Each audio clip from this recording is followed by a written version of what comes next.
más aquí en Economía para Todos. Hay que tratar de tener, creo yo, estimado televidente, la lectura de cómo se está viendo el nivel de pobreza a nivel nacional. 27.5% no es una cifra, digamos, para pasarlo por agua tibia.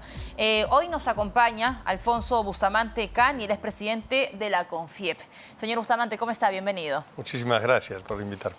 A ver, cuando hablamos de pobreza monetaria, hablamos de peruanos a nivel nacional, señor Bustamante, que no tienen suficiente dinero, de repente el gasto no les alcanza, digamos, para cubrir una canasta básica.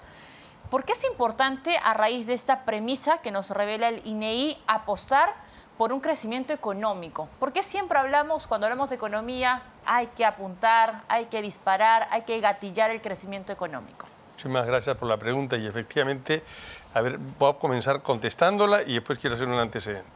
El crecimiento económico es la única forma que tenemos para generar puestos de trabajo. Si, en un mundo donde hoy día estamos enfocados en la eficiencia a través de la tecnología, hace reducir la necesidad de puestos de trabajo. Aún más hoy día en el mundo es que se necesita generar inversiones, promover inversiones para que generen trabajo. Digamos que ya los que tenemos trabajo estamos, pero ¿qué pasa con nuestros hijos? ¿Qué pasa con nuestros hijos? Nuestros hijos ya no tendrán esa posibilidad. Si no tenemos un crecimiento que sea mayor al crecimiento poblacional, entonces cada vez habrá menos oportunidades laborales. Por eso es importante la inversión, y la inversión privada es la que genera los puestos de trabajo eficientes. El otro empleador es el Estado. No, solamente hay dos tipos de empleadores, o el sector privado o el Estado. El Estado es ya muy grande. Las funciones del Estado tienen que ser un Estado pequeño y eficiente y capaz, y muy capaz. Entonces, las oportunidades de crecimiento están en el sector privado. En el sector privado, que se entiende como desde el microempresario, que hoy día representa más del 70% de la masa laboral. ¿No? Es el grueso. El grueso, más del 70% es la microempresa y el microempresario.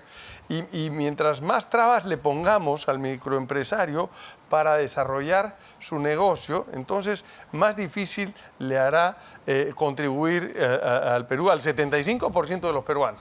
Ahora, usted como representante, como presidente de la CONFIEP, ¿no? Usted tiene aproximadamente 2 meses frente a la Confederación.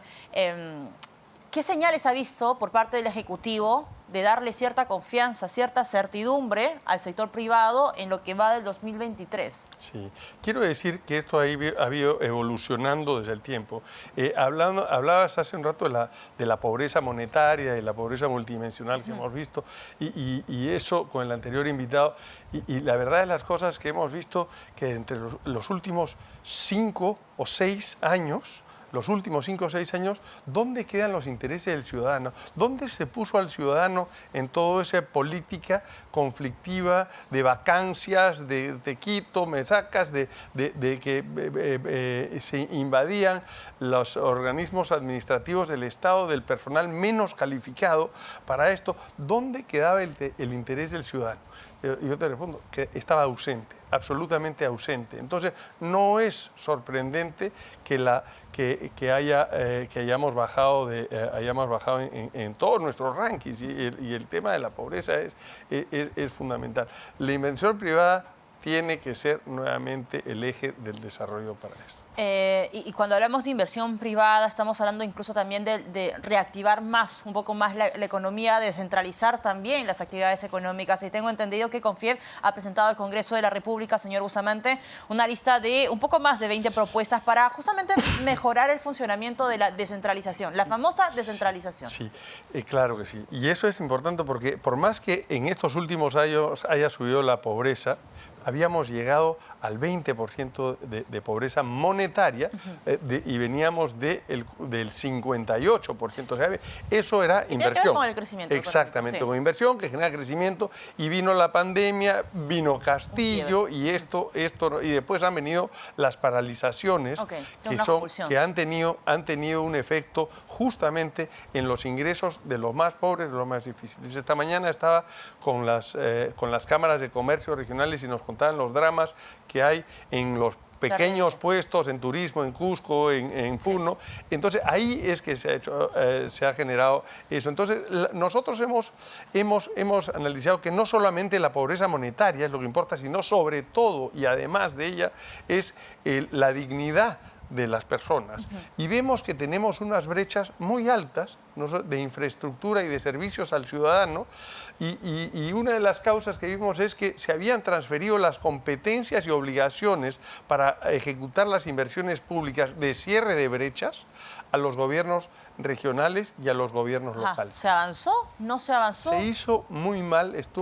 Nosotros, Confiep ha recogido este estudio con ayuda de nuestros asesores, y de nuestro Departamento de Economía, que hemos recogido todas las propuestas que se han hecho desde hace algún tiempo, las hemos filtrado con los asesores y hemos sacado un estudio con 21 propuestas para que la Comisión de Constitución y la Comisión de Descentralización del Congreso las acojan. Quiero hablar de qué se tratan. Son 5 ejes. Okay. El primero es el eje electoral, político electoral. Los periodos de gobierno centrales difieren del gobierno regional y distrital. Cuando hay ese empalme, hay un plazo de adecuación donde hay una inamovilización de los dos. Entonces, deberíamos empatarlos. Una de las propuestas pasa, por ejemplo, para incrementar la duración del periodo de los gobiernos locales a 5 años y empatarlos con el gobierno central.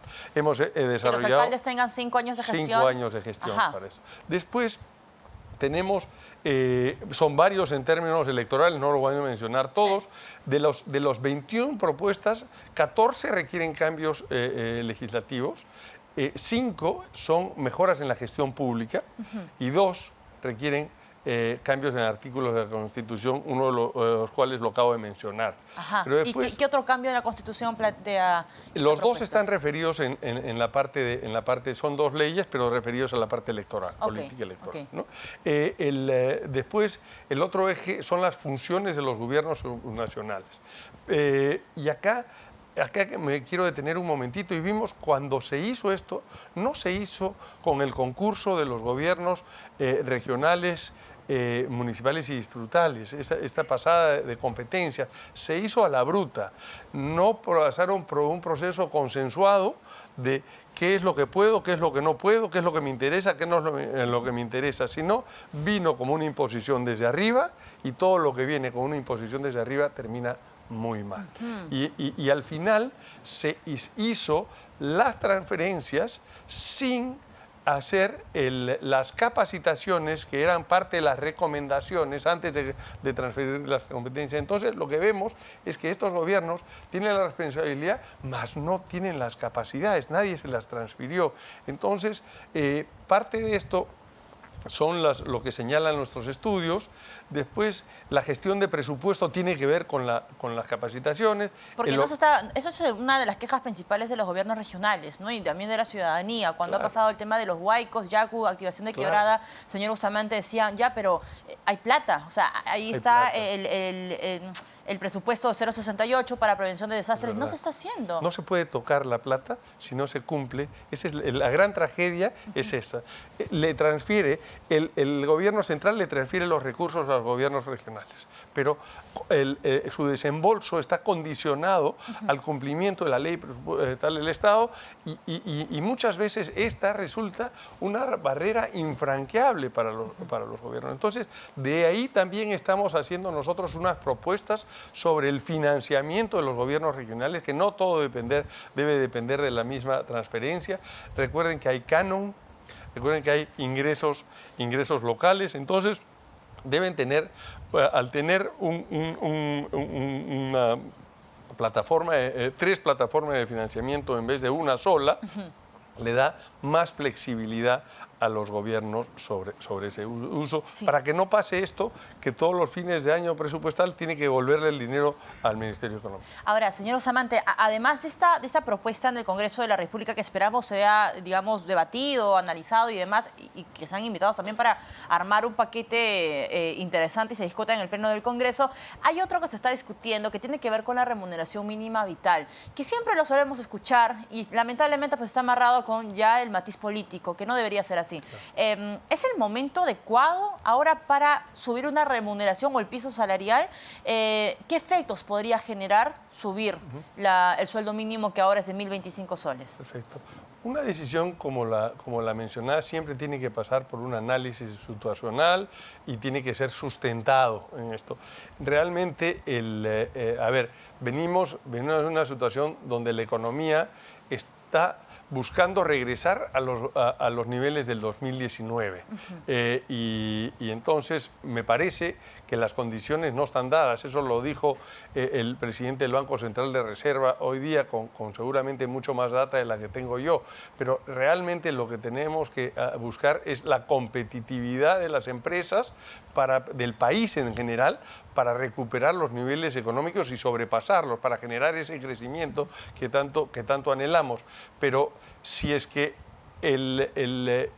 tomamos medidas antitécnicas, o sea, a alguien se le ocurre hoy día, ¿no?, decir vamos a subir el sueldo mínimo a lo que sea, sin ningún sustento, o bajarlo, con lo que sea, eso es malo siempre. Entonces yo creo que no es una negociación, es un análisis técnico que hay que hacer. Y me parece que hoy día eso no está dado. Quiero además decir que eso solamente afecta al 25% de los trabajadores en el Perú. Beneficiaría, si es que sube eso. Así es, o sea, afecta de manera positiva o negativa. Yo creo que afecta de todas maneras, solo se trata del 25% de los trabajadores. El 75% seguramente se va a empeorar la situación por todo el mundo porque bajará la actividad económica debido a esos sobrecostos. Hay un ejemplo que quiero dar sobre eso. En el Congreso transicional que hubo en lo que dejó Vizcarra, ¿no?, que fue un congreso que duró un año y que no se podían reelegir, pasaron muchas barbaridades. Una de las cuales es que el régimen agrario, el régimen especial agrario, se determinó ahí que el sueldo mínimo para el sector agrario fuera el del régimen general más un bono que se le llamó un bono beta, equivalente al 30% más de eso. Lo que sucedió a continuación de eso fue que de las 4.000 empresas formales agrícolas que se habían acogido a ese sector, se perdieron ya 1.500. 1.500 empresas. No ha sido el que esperaban. Al contrario, ha sido absolutamente negativa, porque esos trabajadores que pasan a la informalidad, el problema de la informalidad es la desprotección social. No, y aparte, ¿cuánto tiempo le toma a un informal regresar nuevamente a la formalidad cuando no va a regresar? Evidentemente no hay una cierta confianza por parte del sector? Debería tenerlo el sector privado y lamentablemente no hay señales claras. Señor Bustamante, muchas gracias por acompañarnos el día de hoy. Alfonso Bustamante Cani, presidente de la CONFIEP.